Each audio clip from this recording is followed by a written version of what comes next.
আসসালামু আলাইকুম ওয়া রাহমাতুল্লাহি ওয়া বারাকাতুহু। আলহামদুলিল্লাহ ওয়াসসালাতু ওয়াসসালামু আলা রাসূলিল্লাহ, আম্মা বা'দ। সম্মানিত দর্শক শ্রোতা, সবাইকে মোবারকবাদ জানাচ্ছি। আজ 9 এপ্রিল পীরে কামিল মুকাম্মাল উস্তাজুল উলামা আল্লামা আব্দুর রহমান সাহেব বন্নি রহমাতুল্লাহ আলাইহির ইন্তেকাল বার্ষিকী উপলক্ষে আল্লামা আব্দুর রহমান সাহেব বন্নি রহমাতুল্লাহ আলাইহির জীবনের বিভিন্ন দিক থেকে আমরা সামান্য কিছু আলোচনার চেষ্টা করবো ইনশাআল্লাহ। এই যান্ত্রিক যুগে আধ্যাত্মিক একজন মানুষের জীবনী সম্পর্কে আলোচনা শোনা এবং করা একটি সৌভাগ্যের বিষয়। আল্লাহ রাব্বুল আলামিন আমাদেরকে শোনা এবং বোঝার তৌফিক এনায়েত করুন, আমিন। সম্মানিত দর্শক শ্রোতা, আল্লামা আব্দুর রহমান সাহেব বন্নি রহমাতুল্লাহ আলাইহি 1932 ইসাই সনে সিলেট জেলাধীন বিয়ানীবাজার থানার 11 নং লাউতা ইউনিয়নের ঠিকরপাড়া গ্রামে জন্মগ্রহণ করেন। তার পরবর্তীতে পিতা কর্তৃক 1944 ইসাই সনে মৌলভীবাজার জেলার বড়লেখা থানার বন্নি গ্রামে বসবাস করেন। এর পরবর্তীতে আল্লামা আব্দুর রহমান সাহেব বন্নি রহমতুল্লাহ আলাইহি বাড়িটি বিক্রি করে 2 নং দাসীবাজার ইউনিয়নের রহমানিয়া টুকা গ্রামে বসবাস করেন। আল্লামা আব্দুর রহমান সাহেব বন্নি রহমতুল্লাহ আলাইহির প্রকৃত নাম মোহাম্মদ আব্দুর রহমান, কিন্তু বন্নি গ্রামে বসবাস করার কারণে সবাই বন্নি হুজুর নামে পরিচিত লাভ করেন এবং সবাই বন্নি হুজুর নামে ডাকতেন। সম্মানিত দর্শক শ্রোতা, জ্ঞান অর্জন। আল্লামা আব্দুর রহমান সাহেব বন্নি রহমতুল্লাহ আলাইহির প্রাথমিক শিক্ষা শুরু করেন বাহাদুরপুর মাদ্রাসায়। ইবতেদায়ী সমাপ্ত করার পরপরই বিয়ানীবাজার সিনিয়র মাদ্রাসা থেকে দাখিল সমাপ্ত করেন। দাখিল পড়া অবস্থায় একটি বিষয় হুজুরের পরিলক্ষিত হয় যে ওনার প্রিয় উস্তাদ শফিকুল হক, হজরত মাওলানা শফিকুল হক, ওনার স্বপ্নে দেখেন যে আল্লামা আব্দুর রহমান সাহেব বন্নি রহমতুল্লাহ আলাইহিকে ওনার পাগড়ি পরিয়ে দিচ্ছে। এটি একটি মকবুলিয়তের একটি আলামত বন্নি সাহেবের। 1953 ইসাই সনে আলিম, 1955 ইসাই সনে ফাজিল জিঙ্গাবাড়ি মাদ্রাসা থেকে কৃতিত্বের সহিত পাশ করেন এবং 1957 ইসাই সনে আল্লামা আব্দুর রহমান সাহেব বন্নি রহমতুল্লাহ আলাইহি সিলেট আলিয়া মাদ্রাসা থেকে কৃতিত্বের সহিত বৃত্তিসহ সফলতা অর্জন করেন। আল্লামা আব্দুর রহমান সাহেব বন্নি রহমতুল্লাহ আলাইহির অন্যতম একজন প্রিয় উস্তাদ ছিলেন হজরত মাওলানা হরমুজুল্লাহ শাহেদা সাহেব। হজরত মাওলানা শাহেদা সাহেব সদা সর্বদা বন্নি সাহেবকে পাশে রাখতেন, নিকটে রাখতেন এবং আদব আমল আখলাক তরবিয়ত দিতেন। সেই স্মৃতিচারণ আল্লামা আব্দুর রহমান সাহেব বন্নি রহমতুল্লাহ আলাইহি জীবদ্দশায় বারবার শাহেদা সাহেবের আলোচনা করেছিলেন। আল্লামা আব্দুর রহমান সাহেব বন্নি রহমতুল্লাহ আলাইহির এই তরিকার ইজাজত লাভ করেন ছাত্র অবস্থায়।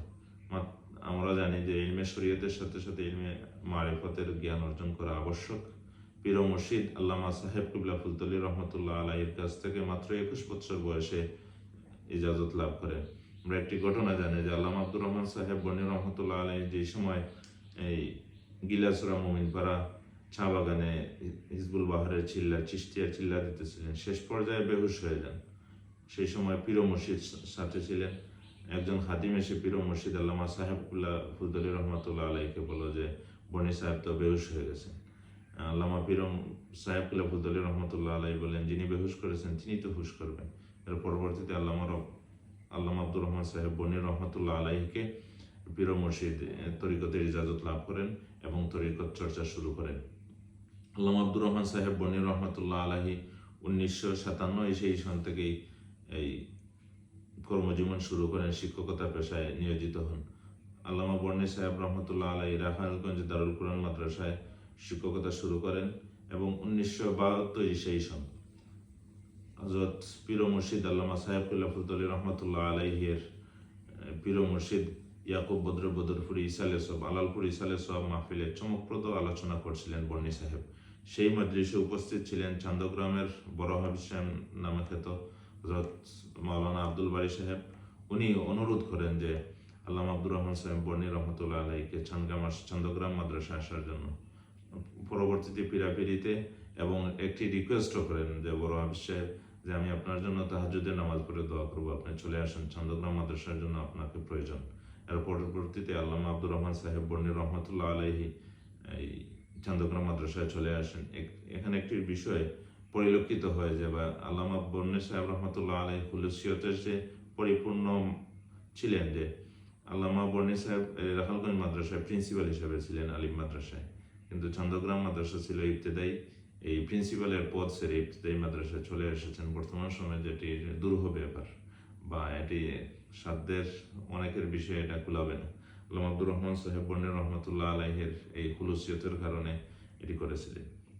এর পরবর্তীতে আল্লামা আব্দুর রহমান সাহেব বন্নি রহমতুল্লাহ এই চান্দগ্রাম মাদ্রাসা এই ইবতেদায়ী থেকে ফাজিল পর্যন্ত উন্নীত করেন। আল্লামা আব্দুর রহমান সাহেব বন্নি রহমতুল্লাহ আলাইহের ওয়াজ নসিহত ছিল একবারে চমকপ্রদ এবং দর্শক শ্রোতা সবাইকে হৃদয়ে আকর্ষণ করতে সম্ভব হতো। খুব সুন্দরভাবে মোলায়েমভাবে উদাহরণের মাধ্যমে দলিলের মাধ্যমে সংক্ষিপ্তভাবে বড় জিনিস কিন্তু বুঝাইতে পারতেন, যার ফলশ্রুতিতে পীর মুর্শিদ আল্লামা সাহেব কুল্লা ফুলতলি রহমতুল্লাহ আলাই সালে সাহাবে বলেছিলেন যে আল্লামা আব্দুর রহমান সাহেব বন্নি রহমতুল্লাহ আলাই সহজ সরল ছিলেন এবং খুব সুন্দরভাবে কথা বলতেন। ওয়াজ মাহফিলে কোনো সুর দিয়ে কথা বলতেন না, কিন্তু মানুষ আকৃষ্ট হয়ে যেত। আমরা ওয়াজের দুই একটি নমুনা শুনি বা যদি খুব অ্যাট্রাকটিভ বিষয় বা এগুলো খুব আকর্ষণীয় যেভাবে বুঝাইতেন আল্লামা আব্দুর রহমান সাহেব বন্নি রহমতুল্লাহ আলাই। মানে একটি কাহিনী হচ্ছে, এই বিয়ানীবাজার তাফসির মাহফিলের সর্বদা জীবিত অবস্থায় আল্লামা বন্নি সাহেব রহমতুল্লাহ আলাই সভাপতি ছিলেন। এই তাফসির মাহফিলে একজন মুসল্লি রেগুলার আসতেন।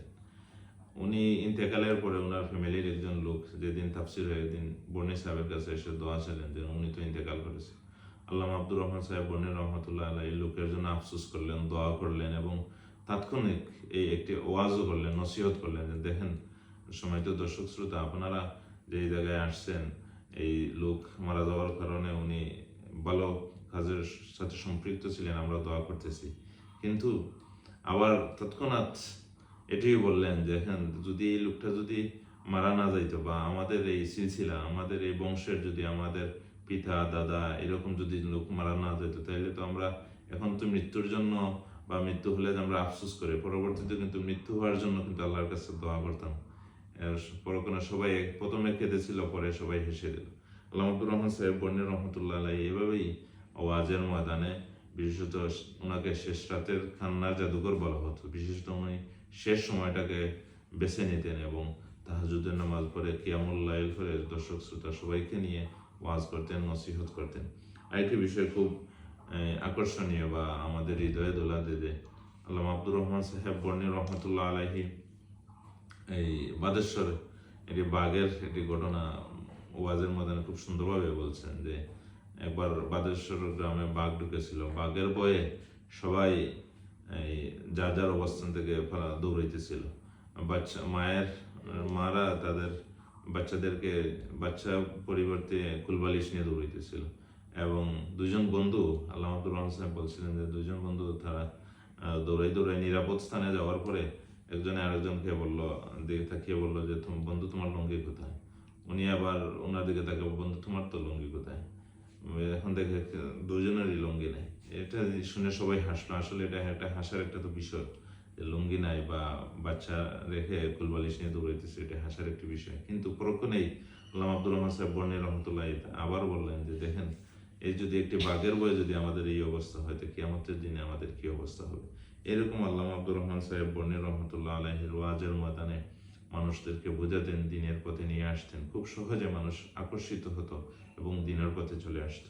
চারিত্রিক গুণাবলীতে আল্লামা আব্দুর রহমান সাহেব বন্নি রহমতুল্লাহ আলাইহি পরিপূর্ণ ছিলেন। আল্লাহ রাব্বুল আলামিন দিয়েছেন। আমরা ছোট অবস্থায় দেখেছি আল্লামা আব্দুর রহমান সাহেব বন্নি রহমতুল্লাহ আলাইহি ইন্তেকালের সময় আমাদের বয়স 11 ছিল।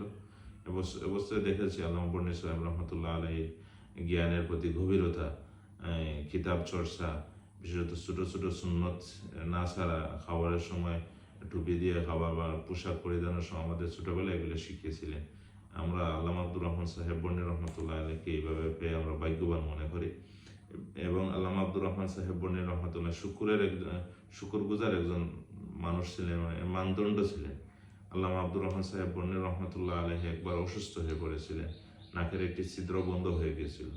তখন আল্লামা বন্নি সাহেব রহমতুল্লাহ আল্লাহ রাব্বুল আলামিন শুকরিয়া আদায় করে বলেছিলেন যে দয়াময় কি দয়া, আমার একটি নাকের একটি ছিদ্র করে দিলে অন্যটি দিয়ে আমি বাতাস গ্রহণ করতেছি। আল্লাহ রাব্বুল আলামিনের শুকরিয়া। এইভাবে শুকরিয়া আদায় করেন, ছোট ছোট বিষয়ে শুকরিয়া আদায় করতেন। এই মহান মনীষী মসজিদ মাদ্রাসা খেদমত করে গেছেন, বিভিন্ন জায়গায় মসজিদ মাদ্রাসা নির্মাণ করেছেন, দান সুতরা বা বিভিন্ন মাহফিলে আলোচনাও করেছেন।